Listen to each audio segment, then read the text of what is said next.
Educating Mother. It all started when my mother asked me to tell the children a story. I cleared my throat and began. Long, long ago. How long ago? Squeaked my 3-year-old nephew, Venku. Never mind. It was a long time ago. Let's get on with the story. Try telling my history teacher that, said my 12-year-old daughter, Ambu. She insists that I get all the dates right in my history test. I decided to ignore her. There was this girl called Goldilocks. The names parents come up with, muttered Ambu. Thank God you didn't choose to call me Long Nose or Saucer Eyes. Goldilocks decided to go for a long walk. I continued.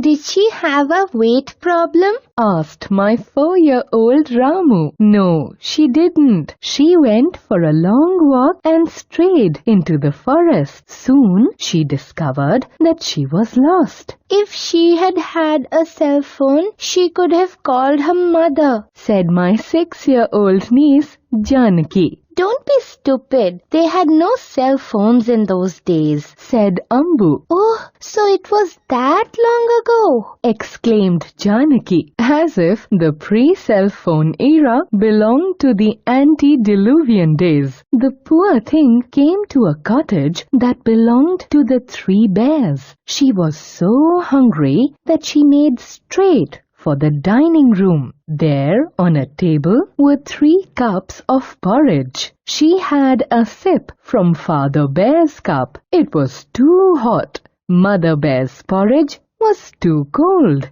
But the porridge in Baby Bear's cup was just right. So she drank the Baby Bear's porridge. Actually, I think Goldilocks is a murder mystery, said Ambu. Her reading consisted of a staple diet of thrillers and romances, and her thoughts tended towards the macabre. This was too much, even for me, indulgent mother though I was. A murder mystery? How can you be so stupid? Well, how do we know it wasn't murder mystery? I've only heard your version of it. How do I know you haven't edited out all the interesting bits simply because you don't approve of murder stories? I think Goldilocks was an heiress. The house in the forest belonged to the person who stood to inherit the property if she died. Seeing her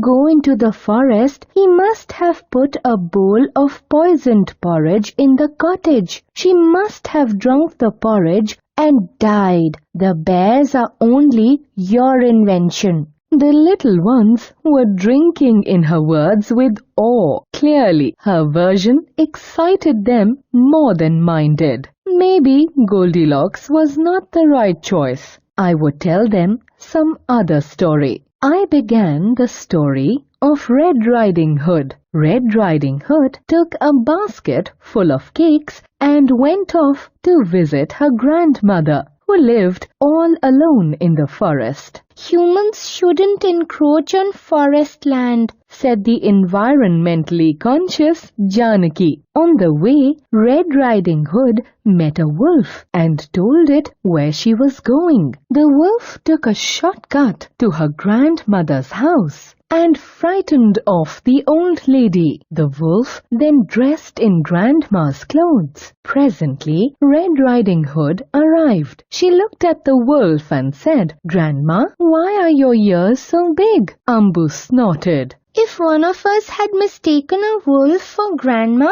we'd have been eaten by Grandma, even if the wolf had spared us. Even the youngest was shaking his head in disbelief. Grandmas don't look like wolves, do they? He asked. My mother was watching me carefully. I could sense an air of hostility gathering against me. Of course, grandmothers don't look like wolves. Forget Red Riding Hood. I'll tell you the story of Cinderella. Oh, Mother, not that simpering idiot who waited all her life for Prince Charming to save her. She could have escaped her stepmother by getting herself a good education and job, said Ambu. How could she have gone to school when she was made to do all the housework by her stepmother? I had her there. She could have gone to night school. Anyway, Mother, why are all the daft persons in your stories girls? Who wrote these stories with a gender bias? Ambu asked indignantly. It was difficult enough trying to keep 3 children out of mischief by telling them stories. It didn't help if one had to be politically correct too. I had to think of a story where the protagonist was male and preferably